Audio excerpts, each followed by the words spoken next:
Hello everyone, আসসালামু আলাইকুম। Welcome back to my channel. আশা করি যে যেখানে আছেন অনেক বেশি ভালো আছেন, আর আমিও ভীষণ ভালো আছি আলহামদুলিল্লাহ। আজকের এপিসোডে মাত্র 2টি ডিম দিয়ে এই কেকটি তৈরি করে দেখাবো এবং ডেকোরেশন করে দেখাবো। খুব সহজে তৈরি করে দেখাবো ইলেকট্রিক বিটার ছাড়া। আপনারা আমার কেকের রেসিপিগুলো ফলো করলে বুঝতে পারবেন আমি কত সহজভাবে ইলেকট্রিক বিটার ছাড়া এই কেকগুলো আপনাদেরকে তৈরি করে দেখাই। আপনাদের সুবিধার্থে আমি ইলেকট্রিক বিটার ছাড়াই কিন্তু কেক এবং ক্রিম তৈরি করে আপনাদেরকে দেখাই। যারা বিশেষ করে কেক তৈরিতে নতুন, কখনো আর কি কেক তৈরি করতে পারেন না, আমার রেসিপি আপনি যদি ফলো করেন তাহলে 100% আপনি কেক তৈরি করতে পারবেন। আমি আজকে অনেকগুলো টিপস সহকারে শেয়ার করব, আশা করি ভালো লাগবে। তো এখানে একটি শুকনো বাটি নিয়ে নিয়েছি।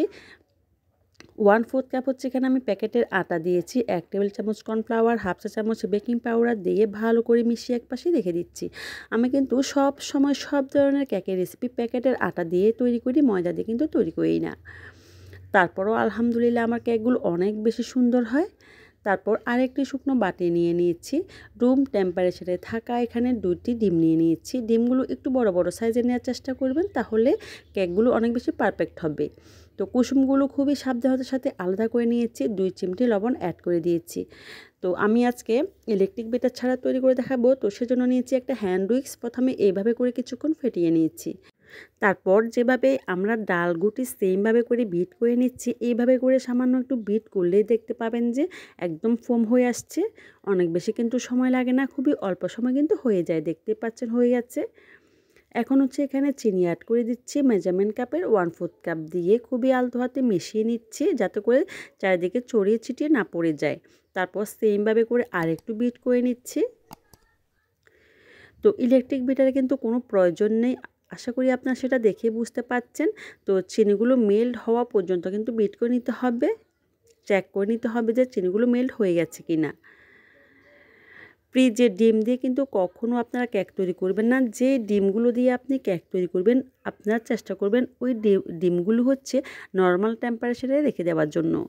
তো কুসুমগুলো দিয়ে দিয়েছি, ভ্যানিলা এসেন্স দিয়ে দিয়েছি 1 চা চামচের মতো, খুবই আলতো হাতে মিশিয়ে নিচ্ছি। এখন কিন্তু আর উল্টা পাল্টাভাবে বা অনেক জোরে জোরে কিন্তু মিশিয়ে নেওয়া যাবে না, তাহলে কিন্তু ডিমের ফোম নষ্ট হয়ে যাবে। আজকের এই রেসিপিতে কিন্তু আমি এখানে তেলটা অ্যাভয়েড করেছি, তেল এখানে ইউজ করছি না। আপনারা চাইলে তেল এখানে 1 টেবিল চামচ পরিমাণ ইউজ করতে পারেন। তেল ছাড়াও যে অনেক সুন্দরভাবে কেকগুলো তৈরি হয়, তো সেটি আজকে আপনাদেরকে আমি দেখাবো। খুবই সফট হয়। তো যে শুকনো উপকরণ রেখে দিয়েছিলাম এক পাশে, তো সেগুলো হচ্ছে একটু একটু করে দিয়ে দিয়েছি আর মিশিয়ে নিচ্ছি। আপনার চাইলে এই শুকনো উপকরণ চেলে নিতে পারেন, কিন্তু আমি চেলে নিই না। তারপরেও আলহামদুলিল্লাহ আমার কেকগুলো অনেক বেশি সুন্দর হয়। তো যখন আপনারা কয়েকবার কেক তৈরি করবেন, আপনার হাতে চলে আসবে, আপনি একদম পারফেক্টলি কেক তৈরি করতে পারবেন, তখন দেখতে পাবেন যে খুবই সহজে তৈরি করতে পারবেন আর কি। অত বেশি নিয়ম কানুন কিন্তু আপনাকে আর মেনে চলতে হবে না। তো মিশিয়ে নেওয়া হয়ে গেছে, দেখতে পাচ্ছেন আমি খুবই আলতো হাতে একদিক থেকে ফোল্ডিং মেথডে ফোল্ড করে করে মিশিয়ে নিয়েছি, উল্টা পাল্টাভাবে কিন্তু মেশাইনি। তারপর স্প্যাচুলার সাহায্যে বাড়িটা ক্লিন করে উল্টিয়ে পাল্টিয়ে ব্যাটারের কনসিস্টেন্সি আপনাকে দেখিয়ে দিয়েছি। তো এখানে হচ্ছে আমি 8 ইঞ্চি সাইজের একটা মোল্ড নিয়ে নিয়েছি, সবগুলো ব্যাটার দিয়ে দিয়েছি। স্প্যাচুলার সাহায্যে হচ্ছে প্রত্যেকটা কোনায় কোনায় এইভাবে করে দিয়ে দিচ্ছি, আর একটু সমান করে দিচ্ছি। আমি মোল্ডের নিচে এবং সাইডে কিন্তু অয়েল ব্রাশ করিনি, তো একটা কাঠি দিয়ে এভাবে করে আঁকিবুকি করে দিচ্ছি, যাতে করে সব দিক থেকে সমানভাবে ফুলে উঠে আর কি, সমানভাবে ছড়িয়ে ছিটিয়ে যায়। তো সেজন্য তো কয়েকবার অবশ্যই ট্যাপ করে নিতে হবে। আজকের এই কেকটা হচ্ছে আমি ওভেনে তৈরি করে দেখাবো আজকে, আর আপনাদেরকে আমি চুলায় তৈরি করে দেখাচ্ছি না, কারণ আমার চুলার প্রিপারেশনটা কিন্তু ছিল না, তো সেজন্য আর কি। আপনারা চাইলে চুলায় কিন্তু তৈরি করতে পারেন। আমার অনেকগুলো কেকের রেসিপি আছে, আমি চুলায় তৈরি করে দেখিয়েছি, আপনারা দেখে নিতে পারেন। তো এই তো আমার কেকটা যখন বেক করা হয়ে যাচ্ছে, ঠান্ডা হয়ে যাচ্ছে, আমি 2টি স্লাইস করে কেটে নিয়ে এখানে ডেকোরেশন করে নিচ্ছি। তো এই যে এটাকে আমি মোল্ড আউট করে নিয়েছি বা 2টি স্লাইস করে কেটে নিয়েছি, তো এগুলো হচ্ছে আর কি কোনোভাবে আমার ভিডিওগুলো স্কিপ হয়ে গেছে, যার কারণে আপনাদেরকে আর দেখাতে পারিনি। তো কেকের নিচে হচ্ছে একটা বোর্ডে উপরে ক্রিম লাগিয়ে দিয়েছি, তারপর কেকের একটা স্লাইস দিয়ে দিয়েছি, তারপর আমি দুধ দিয়ে এখানে সুগার সিরাপ তৈরি করে নিয়েছি, তো সেটা দিয়েছি, তারপর ক্রিম দিয়েছি, তারপর নিচের যে কেকের স্লাইসটি আছে সেটা সবার উপরে দিয়েছি, তারপর আবার সুগার সিরাপ দিয়ে দিয়েছি, তারপর হচ্ছে ক্রিম দিয়ে কভার করে দিচ্ছি।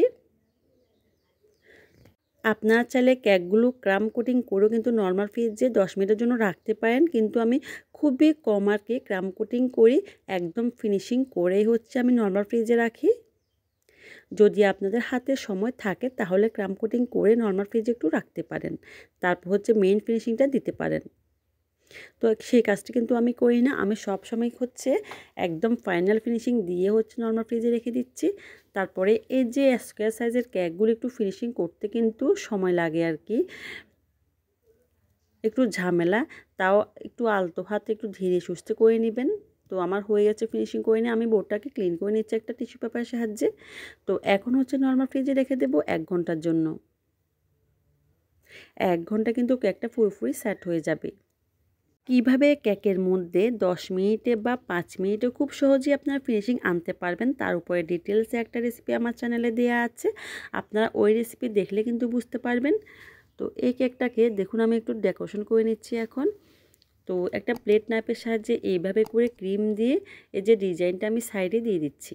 এটা কিন্তু দেখতে অনেক বেশি সুন্দর হয়, অনেক সুন্দর লাগে আর কি। তো চারিপাশে সেমভাবে আমি দিয়ে দিচ্ছি।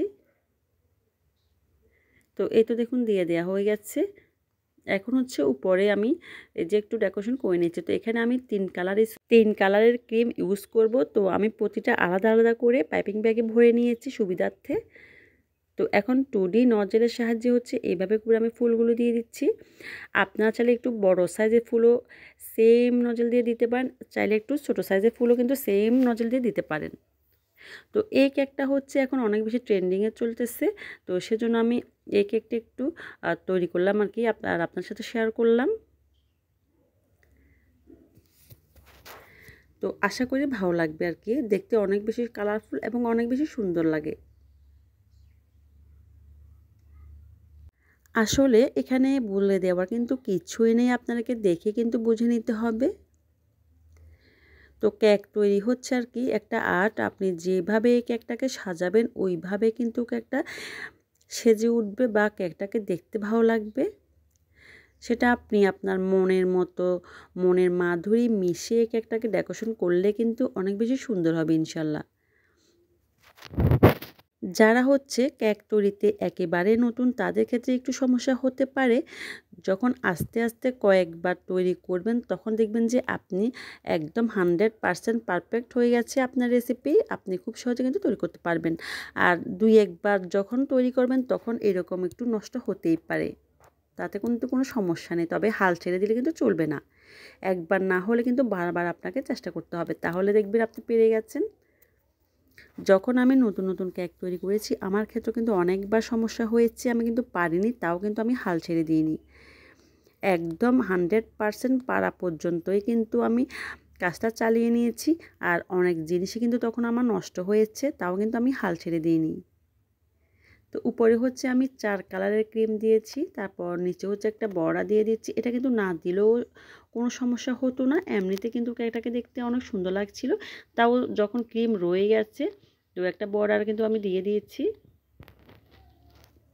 আমি যেহেতু গ্রামে থাকি ভয়েস দিতে আমার অনেক বেশি সমস্যা হয়, তাই একদম সুন্দরভাবে হচ্ছে আমি ভয়েসগুলো আপনাদের সাথে উপস্থাপন করতে পারি না। তো কোনো কিছু মনে করবেন না, আমার কথার মধ্যে যদি কোনো ভুল থেকে থাকে তাহলে প্লিজ সবাই ক্ষমা ও সুন্দর দৃষ্টিতে দেখবেন। আসলে গ্রামের চারিপাশে কিন্তু অনেক মানুষজন থাকে আর কি, তো সেজন্য একদম আলাদা করে সুন্দরভাবে কিন্তু ভয়েস ওভার করতে পারি না, কোনো না কোনো সমস্যা কিন্তু হয়েই থাকে। ক্রিম দিয়ে কেকটাকে ডেকোরেশন করার পর কিছুটা হোয়াইট সুট বল দিয়ে হচ্ছে আমি কেকটাকে ডেকোরেশন করে নিচ্ছি। এই হোয়াইট সুট বলগুলো কিন্তু কেকের মধ্যে দিলে কেকের টেক্সচারটা অনেকটা পাল্টে যায়, অনেক বেশি সুন্দর লাগে। কেকটা কিন্তু ডেকোরেশন করে নেওয়া কিন্তু হয়ে আছে, দেখতে পাচ্ছেন।